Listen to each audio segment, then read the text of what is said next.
The Ultimate Guide to eBooks. Purpose, Potential and Power. Volume 1 of 3. Module 1, Introduction to eBook Creation.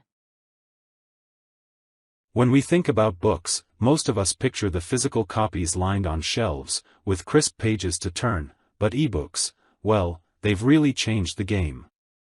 They allow creators to bypass traditional barriers and reach readers anywhere in the world instantly. That alone is incredible, isn't it? Totally. I mean, the idea that you can carry literally thousands of books on one device in your bag, it's kind of magic. And it's not just novels, though, right? There are cookbooks, guides, even textbooks. Everything.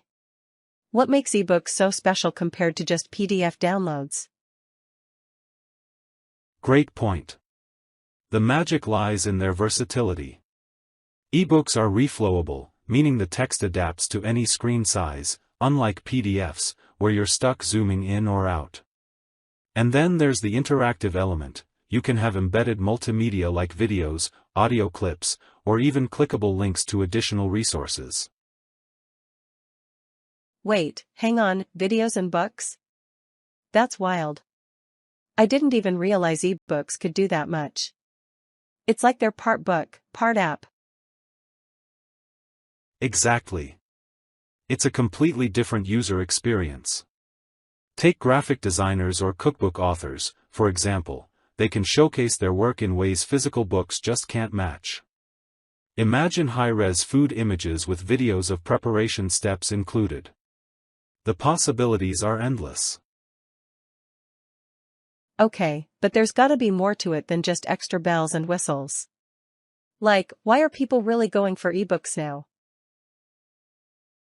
Absolutely. Well, for one, they're portable, your entire library, accessible from anywhere, no matter where you are. Second, they're cost-efficient, no printing or shipping costs, which is huge for indie authors. And perhaps most importantly, they create opportunities. Back in my publishing days, before digital, everything was harder: finding a publisher, reaching an audience, distributing your book. Moving to digital really lowered those barriers. So, it's like anyone with a story to tell or knowledge to share can just put it out there? Exactly that. eBooks democratized publishing in a way we couldn't have dreamed of years ago. Now creators can share their expertise, build influence globally, and even generate revenue with just one project. Huh.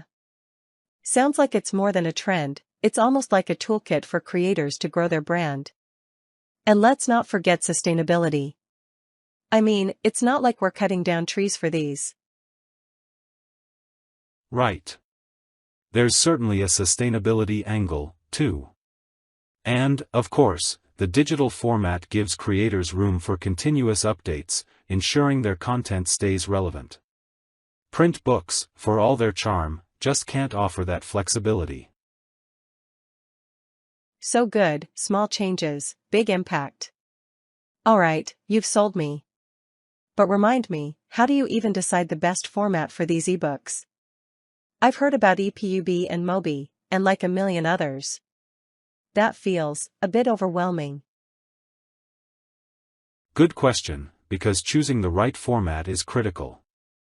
Next up, we'll dive into those formats, what makes them different, and when to use each. Trust me, it's not as confusing as it seems. Alright, you mentioned formats, EPUB, Mobi, PDFs, what's the deal there? How do you decide which one works best, and is it really as simple as you say? It's a bit more strategic than that. Each format has its strengths. EPUB, for instance, is the gold standard for most ebooks. It's dynamic, reflowable, and works on nearly every device. Cool, that sounds ideal. But what about Mobi? I always see that pop up but never really understood why anyone uses it. Mobi was Amazon's proprietary format for older Kindles. These days, though, Amazon prefers EPUB, you can upload one to Kindle Direct Publishing, and it'll automatically convert. That said, Mobi can still be useful if you're targeting readers using older Kindles. Right, so, it's like Mobi's clinging on by a thread. And then there's PDF, which, honestly, I can't stand reading on my phone. You're constantly pinching and swiping. Who even uses PDF for eBooks anymore? Fair point.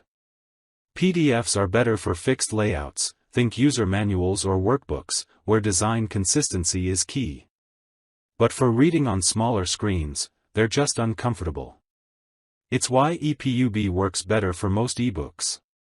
It's adaptable, whereas PDFs are static. Adaptability is clutch, yeah. Okay, but rewind. I used to struggle so much with getting the right format. Like, this one time, I had this massive project where I needed an EPUB and it was chaos trying to figure out how to make one. I nearly quit.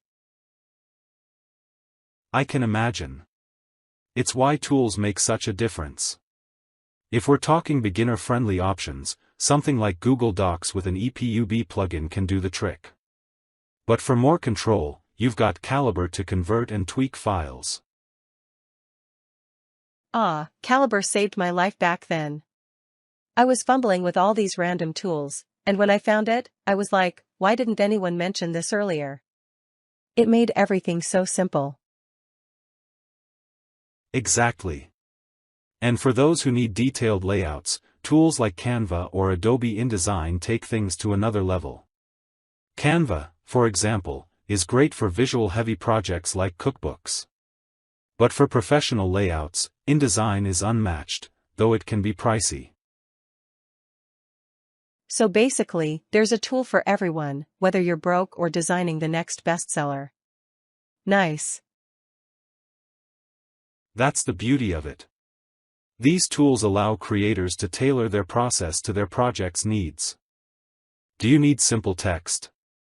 Try Google Docs. Complex designs? Jump to tools like Vellum or InDesign. The key is knowing what works for your specific audience and goals.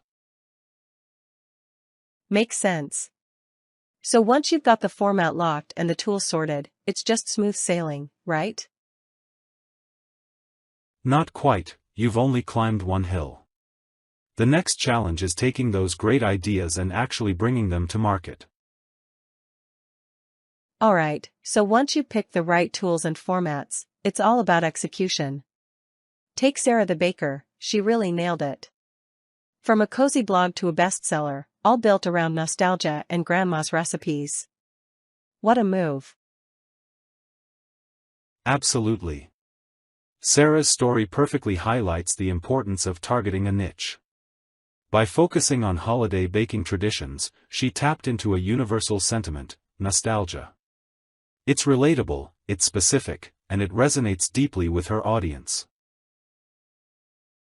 Yeah, and it kinda proves the point that storytelling sells, right? She didn't just throw a bunch of recipes at people, she wove in her family's history. That's what kept people hooked, even me. I wanted her gingerbread recipe by the end.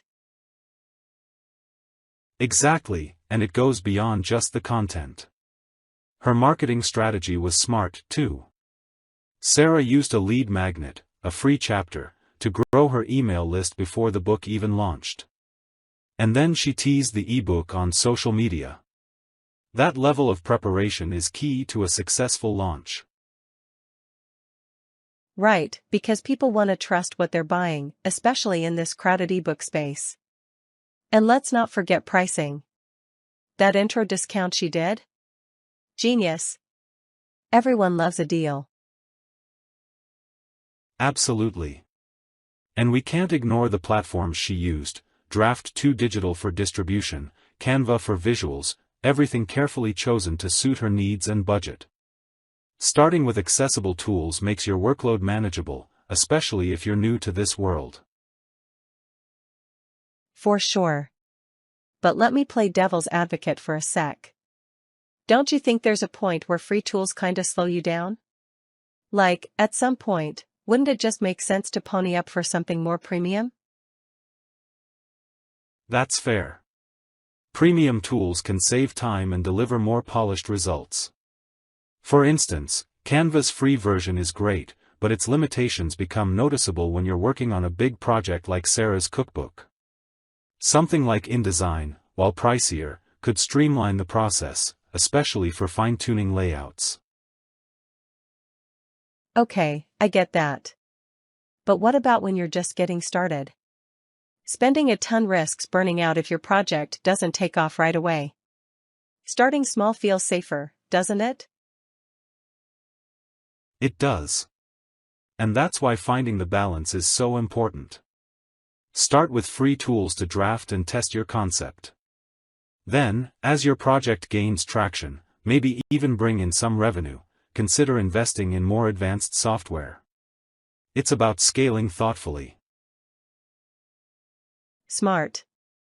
Like Pat Flynn, right? He used free eBooks to build a huge email list before launching products. That kind of scrappiness can pay off big time in the long run. Exactly. And Joanna Penn took it further by repurposing her ebook success into courses and speaking gigs. So, the takeaway here?